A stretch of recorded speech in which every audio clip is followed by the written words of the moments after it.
جو پہلا بڑا اختلاف ہوا وہ سیدنا عثمان کی شہادت کے بعد ہوا۔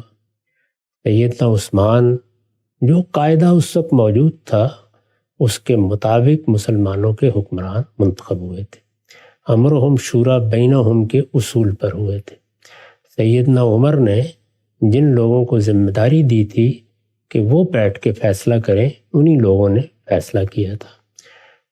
ایک عرصے تک وہ حکومت کرتے رہے، ان کے خلاف بعض لوگوں نے بغاوت کر دی، ان کو باغی ہی کہا جاتا ہے۔ رسالت مآب صلی اللہ علیہ وسلم نے بھی ان کو فئہ باغیہ ہی سے تعبیر کیا ہے، اور انہی کے بارے میں کہا ہے کہ وہ سب اس طرح کے قتل و غارت گری کے اقدامات کریں گے۔ ان کے بارے میں کسی شخص نے بھی کبھی یہ نہیں کہا کہ انہوں نے کوئی صحیح رائے قائم کی تھی۔ وہ سیدنا عثمان کی حکومت کے خلاف آئے، انہوں نے مدینہ پر قبضہ کر لیا، انہوں نے وہاں آ کے ایک بلوے کی صورت پیدا کیے رکھی۔ صحابہ کرام چاہتے تھے کہ ان لوگوں کی خبر لی جائے، لیکن سیدنا عثمان اس کے لیے تیار نہیں ہوئے۔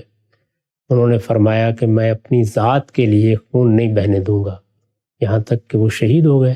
ان کی شہادت کے بعد اب ایک نئی حکومت کو قائم ہونا تھا، یا ایک نئی خلافت کا انعقاد ہونا تھا۔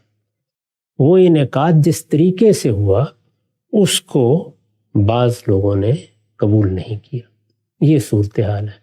تو جب کوئی حکومت ابھی منعقد ہو رہی ہے اور اس کی قبولیت و عدم قبولیت کا سوال پیدا ہو گیا، تو پھر بغاوت کا کوئی سوال نہیں ہے۔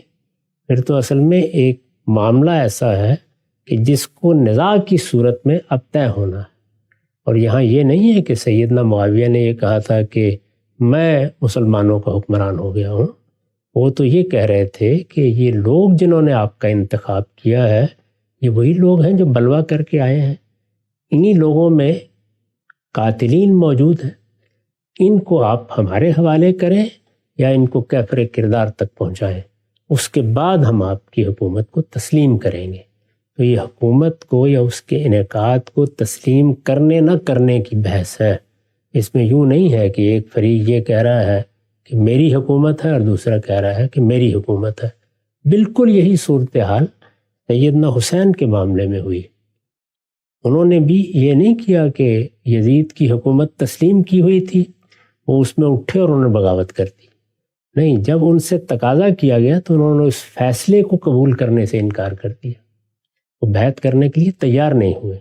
اس زمانے میں کسی حکومت کو تسلیم کرنے کا یہی طریقہ تھا کہ وہ لوگ جو ارباب حل و عقد ہو سکتے ہیں یا سوسائٹی میں جن کو قیادت کا منصب حاصل ہے وہ بیعت کر لیں، وہ عہد اطاعت باندھیں۔ بیعت عہد اطاعت ہے، انہوں نے اس سے انکار کیا۔ اس کا مطلب انہوں نے حکومت کے انعقاد کو تسلیم نہیں کیا۔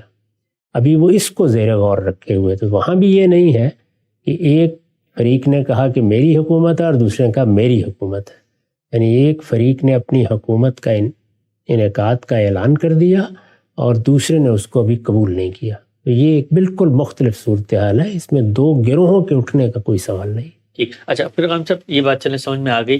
تو اب ایک فریق مثال کے طور پہ دوسرے کی حکومت کے انعقاد کے میکینزم کو تسلیم کرنے پر آمادہ نہیں ہے، اور اب ظاہری بات ہے دوسرا تو کہے گا نہیں حکومت میری قائم ہو گئی ہے، تم نہیں کرتے، تو صورتحال تو نتیجے کے اعتبار سے یہی پیدا ہو جائے گی نا کہ ایک ریاست کے اندر ایک حکمرانی کا دعویٰ کرنے والا فریق ہے اور ایک حکمرانی کو نہیں ماننے والا۔ تو جب آپ حکمرانی کے دعوے کو نہیں مانتے تو عرف عام میں تو اسی کو بغاوت کہتے ہیں نا؟ نہیں، اس کو نہیں کہتے۔ یعنی حکمرانی کو قبول کر لیا گیا، میں ایک ملک کا شہری ہوں، میں نے وہاں پر جو حکومت قائم ہے اسے تسلیم کیا ہوا ہے، میں اس کے خلاف بغاوت کر دیتا ہوں۔ اچھا، یعنی جب تک میں نے کسی ملک کی شہریت قبول نہیں کی اس وقت تک میں جو چاہے تبصرہ کرتا رہوں اس کے اوپر۔ جب میں نے ایک نظم کو قبول کر لیا ہے تو اب بغاوت کا سوال پیدا ہوتا ہے، اور بغاوت کا ارتکاب تو پھر بغاوت کرنے والے کرتے ہیں نا۔ جیسے سیدنا عثمان کی حکومت میں کچھ لوگ مصر سے آئے، کچھ بصرے سے آئے، انہوں نے آ کے ایک کئی ہزار کی تعداد میں بلوے کی صورت میں حملہ کر دیا۔ یہ ہے بغاوت ایک قائم شدہ حکومت کے خلاف۔ سیدنا معاویہ نے تو کبھی کوئی اقدام ہی نہیں کیا، اسی طرح سیدنا حسین نے کوئی اقدام نہیں کیا۔ وہ حالات کا جائزہ لے رہے تھے کہ میں اگر اس حکومت کو تسلیم نہیں کرتا تو لوگوں کا معاملہ کیا ہے، اور خاص طور پر اس علاقے میں جائزہ لینا چاہتے تھے جہاں اس سے پہلے ان کے گرامی قدر والد کے بہت سے حامی رہے۔